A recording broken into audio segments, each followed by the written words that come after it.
Hey guys, welcome back to my YouTube channel. This video is for your trading psychology, which is 80% of the game. In this video, I use ICT's voice from his Twitter space, which is really useful for your trading. So watch the full video. Well, it's a good morning. It is a good morning. Hope you're all doing well. So I felt like jawboning here this morning. The topic is knowing your model will deliver. Now, for some of you that are listening, you may have not at this point discovered what your unique model is going to be for trading. And that's good. That's fine. There's no rush. This is a very important stage of your development because many students, not just mine, but anyone really that takes on the endeavor of trying to learn how to trade and speculate in these markets, they rush. And that tendency to feel impatient, it's overwhelming. It feels like if you don't do it right now, you're going to miss out entirely. And everybody else is at the party having fun, and you want to get there. Much like it was probably when you were younger and you were the last one to show up to the party. Your friends were waiting on you, and you would speed and run red lights and drive recklessly just to get there, just to find out that you really didn't miss anything yet. All the while incurring increased risks of damaging your own personal property and other people's property, and maybe your own and other people's lives and health. Well, in trading, it's no different because there's two main motivators in this world: sex and money. They are the two strongest influences over the human mind. And while I'm not going to be talking about sex in this podcast, I'm going to be talking about the influence of money and how it affects your ability to trust a model and how we can master it so that way you can trust knowing your model will deliver. One of the things that permeates the industry in terms of our community, we come across as a bunch of braggarts, a bunch of snooty individuals thinking that, we have what works and everything else doesn't work. It's superior to everything else, but there are other ways to make money. And the secret to making money is managing it well. Because as long as you don't risk too much and you stay in the game long enough, you can be profitable. I don't like that way of thinking. It just sounds like surviving. And I don't like the idea of promoting the idea that you should be thankful you just made it out alive in any trading day. And for some of you, perhaps most of you, probably feel that's exactly what it feels like when you endure a trading session and you get out without blowing your account. You get out without having a major drawdown, or get out with taking a loss at all, just getting the costs of commission covered. And you dodge that bullet. If you feel that way, if you apply what I'm going to talk about today, you'll be far less likely to feel that again. They're all normal things. They're all characteristics of a developing trader. But many times that developing trader wants to go out there too quickly, ill prepared to navigate the financial storms that these markets can create. The first topic I want to touch on is impatience. I kind of like mentioned it briefly in the opening here, but I think that largely this is the biggest hurdle in front of every trader. When I first started talking about forex in Baby Pips forum, one of the first things I mentioned to anyone that would be willing to listen or read what it was I was sharing is you're going to need a lot of patience. And for the old hats in here that have been with me since then, You know that's true. I said you're going to require a lot of patience. And either you're going to forge it, not fake it. You're going to forge it. You're going to create it. It's going to be made manifest in you because of putting in the due diligence of learning how to sit still. When you're not ready to do anything, you have to remain still. One of the things I found interesting living at the house I'm at now, we have like little groups of deer that frequently come out, and in the early morning and in the late evening they'll come out. Sometimes they're 15, 20 strong, and they have these little ones that come with them. And whenever they see something, the smallest of them immediately drop down. You can't see them hardly. What are they doing? Remaining still. Why? Because they don't have the knowledge, they don't have the experience, they don't have the plan of action to do anything to protect themselves. And to be honest with you, I don't know if it's by instinct. I don't know if it's taught to them by their parent, but it's a skill set that every one of you, as a fawn, a little tiny little fledgling trader, needs to learn and be comfortable being still. It's safe. It's absolutely safe. In the market, it can't bite you until you get in there. On the sidelines, the only thing that's hurting you is your pride and your ego that you didn't do something. But many times it tricks you thinking that you really knew what you were doing. But really, if you were honest, did you tell anybody in advance? Was it public knowledge that you thought it was going to do this very thing, go only this low, then go up to that very high? And that entire run, you wouldn't have any adversities or any kind of anxiety? You're lying to yourself. You're lying to yourself. And I see many people, even in my own community here, that are brand new that do that kind of stuff. You see it permeated in the industry across social media. Everybody knew it was going to do something after it happened. And when you talk like that and you really didn't believe that was happening, you didn't believe it was really in the chart, you weren't one-sided in your analysis, what you're creating is this overwhelming sense of impatience, because what's going to happen is you're going to trick yourself by lying like that you're ready to trade. One day, something's going to happen, and you're going to feel like you need to do something to change the way you feel about your life, your present circumstance. And you're going to go in there and try to press a button, and the results are not going to be favorable because of impatience. How do you overcome impatience? Well, it stems from a lack of experience. Experience in the sense that, number one, you have to know how these markets can hurt you. Obviously, it goes without saying that if you're wrong, you lose money. But you have to have the experience knowing who you are. That's the first step. And all the things I put you through, that's the first thing you're trying to discover. Who you are as a person, what makes you tick, what makes you think, what makes you want to take a trade, what's occurring in your mind at a time when you think that there's something going on in that chart. That's the biggest hurdle. Every single person that's ever going to amount to anything as a trader, profitable, consistently profitable, wildly profitable, the central tenet to all of them is they know themselves very well, and they know how they will derail themselves. And it's not a comfortable or popular topic when I talk on it, but it's paramount. It wasn't until I understood how I could unravel myself. Doesn't matter how many gizmos and things I can see in price action.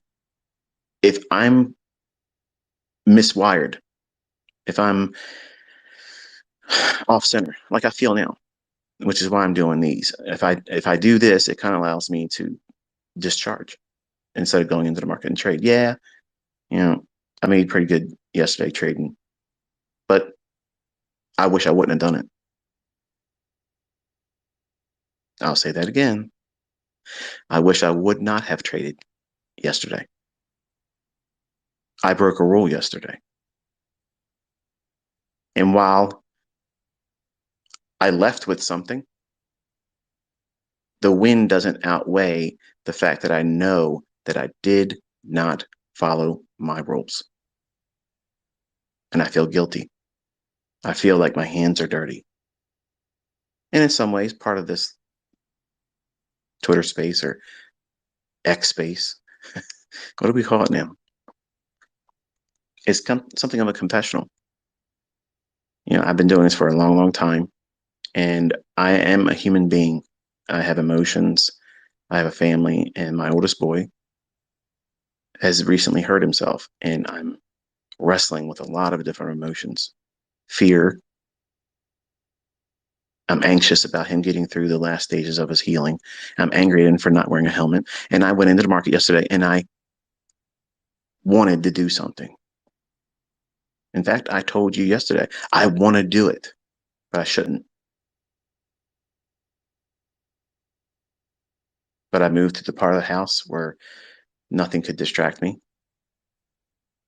And I gave the devil idle hands. And idle hands, well, you know what they say, they'll find trouble. And thankfully, it worked out in my favor yesterday, but I wish I wouldn't have done it. Now, as a mentor, as an educator, as a teacher, I want you to know that I'm prone to do those things. And you think that I'm a saint with patience. I'm one of the most impatient people. I have very, very, very, very small patience. But I have to work very hard to be patient as an educator. So when you wrestle with it, just know that it's not just you. I do too. Everyone else doesn't. Everybody says they don't are liars. It's liberating when you're honest. It's liberating when you come to terms with the fact that what makes you impatient is the very lack of experience and the experience of knowing how you are going to think. How will you respond to that stimuli when you see that market move a particular way, fast up, fast down, or consolidated? One of the weirdest things you're going to encounter is you'll think when the market's being held in consolidation, you feel like you're going to know how it's going to break out. And you start anticipating, yeah, I think it's going to go up there. How do you know that? How do you know that? You just started. Do you have a journal, a track record of you trading with that idea, that insight, and it works? Or are you just thinking impulsively about what you may expect in price or what you would like to see, and you're projecting your will on price in a time of ignorance as a developing student? And I don't mean that to be derogatory. I mean in terms of the lack of your understanding, the lack of your ability. That is a state of ignorance, and everyone had that in the beginning. But you have to know that you have zero or very little experience when you first start. And the experience mostly is about knowing what you're going to do that causes you to react. I'll give you a couple of scenarios. If the market runs real quick, as soon as you sit down in front of the charts and you're expecting something to happen, or you join a community, or you're in a Discord channel, or you're among a number of other people that are sharing openly what their opinions are about the marketplace or one particular market, and you're watching it. If you're brand new, and I know this is going to feel like me kicking sand in a lot of faces of people that are trying to start communities or have a community, but I really want you to be honest, okay? And think about this and apply it to yourself. Even if whatever this community is, if it's free or if it's by pay wall, know what you're paying to be a part of it, you're actually conditioning yourself to be responsive to a collective mindset that may not be all that in tune with what really is going to happen in the marketplace. In layman's terms, you're hanging around in a mob and you're thinking only based on what the collective mob mentality is going to say about that market. And if you've never paid attention to it, just watch and see how the ones that come out openly and say, yeah, I think the market's going to go up. I think the market's going to go down. That's why I love going into the handful of live streamers I like watching. And this is the only reason why I like watching it. I want to see what their audience thinks about the marketplace. I want to see how the sentiment shifts in their chat window if they make it available. Or I want to hear how they themselves, the presenters, think. If they start talking very dogmatic about how they know it's going to go up, it's just going to have to do this. And if I see a setup, I know I got a 99% likelihood I'm going to make money there. And that sounds arrogant. That sounds condescending. It sounds ignorant to say something like that to some of you, but it's the honest truth. I'm not watching other YouTubers to learn anything. I want to see what a retail trader's mindset is about the market at the very time I'm anticipating my algorithm to spool a specific direction. And that's it. Some of them are entertaining to watch. But if you're part of a community like that, or a Discord or Telegram or whatever it is that you're a part of, and you don't know how to trade, you don't have a model, you don't know what you're doing, the absolute worst thing you could ever do to stifle your proper development is to be part of a group of people that are going to inspire you to do things many times after the fact. Everybody in the room will come to the consensus that, oh yeah, this market's going up after it starts running. I'm not saying there won't be rock stars amongst the community that generally get it right here and there. But what you're actually doing is you're conditioning yourself and building the wrong kind of experience. You're looking for a hand-holding experience versus how I'm teaching you. You're going to walk alone. And it sounds scary in the beginning. It sounds intimidating.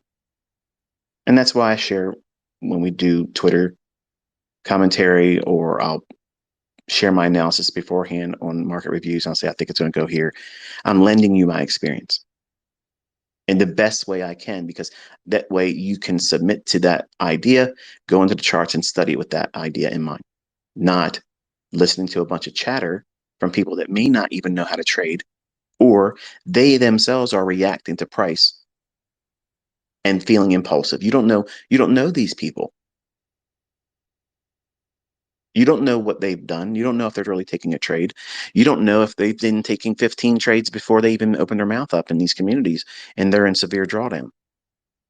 And they just want to feel right inside by calling it publicly, but never divulging that they just went into serious drawdown or blown their account or their funded account or failed their combine.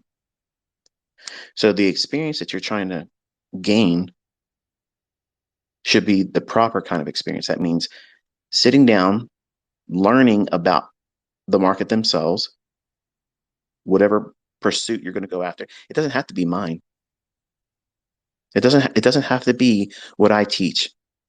You can apply what I'm saying today to whatever approach to trading you want to do. Because if you use these rules today I'm sharing, you stand a far better chance of being profitable with whatever I teach or whatever everyone else is teaching, and you have sound money management. You stand the best chance of finding consistency and profitability if you think like I'm going to show you today. So don't think I'm trying to contort your mind and brainwash you to only be a viewer of ICT concepts only and nothing else can work. That's not the message here today. Every other message has been that. I'm not going to shy away from that. But today, I kind of like want to be a broad spectrum of insight, opinion. And it may not hit some of you like I'm aiming. That's okay. But somebody came here and needed to hear it today. So that's what I'm doing. But your lack of experience in how you are going to relate to the actions in price, that is the root or foundation of your impatience. You just don't know what you're going to do What am I going to do if this happens? Oh, well, let me rush through this part because it's uncomfortable not knowing myself, not knowing how I'm going to react. That's one of the reasons why I never drank alcohol and why I never did drugs. I've watched my family do things recklessly and tear their lives up, and my father went to prison because he gave himself over to substance abuse, which lowered his inhibitions. And then when you have a mental disorder that like he has, you're more prone to want to end somebody's life. And that's what he did. And he's serving time for that. Went up for parole recently. I'm not sure how that went. I don't communicate with him, but it'll be interesting to see how that pans out, by the way. But the next thing is impulsiveness. If you're an impulsive person, what you're doing is you're showing signs that you have a lack of knowledge of price. So the normal progression is while a trader starts this journey, the thing they overlook first and foremost is they themselves. Once they get a better grip on who they are as a trader, and they feel like they can conquer themselves in the personal sense, that doesn't mean that they have conquered the uncertainty about what price does generally. What separates me and our community from most others is when we talk about price, when I'm referring to price, I speak from a position of authority, authorship. This is what my algorithm is going to do. This is what it's been coded to do. This is what it's going to deliver. Just watch. Versus, we got to wait for our indicator to show us something. We got all of our eyes on this indicator here. These indicators, when these things do this, price will do that. That's total bullshit. That's bullshit. Price has no respect of any of that stuff. It just happens to be there, but it has no reason, no rhyme behind why price is doing that. Serious. I mean, it's just the way it is. I know it feels like it. It feels like it's got some kind of sorcery hold over top of price and it's going to make it do something, walk it on a leash. It has absolutely nothing to do with it. VWAP is a fucking joke, myth. It ain't real. It's just in there just like any other thing. A stochastic divergence. You can find thousands of times where a stochastic divergence didn't do shit for price. It just kept on going. I hope you guys like this video, so don't forget to hit that subscribe button and check out our technical analysis video also.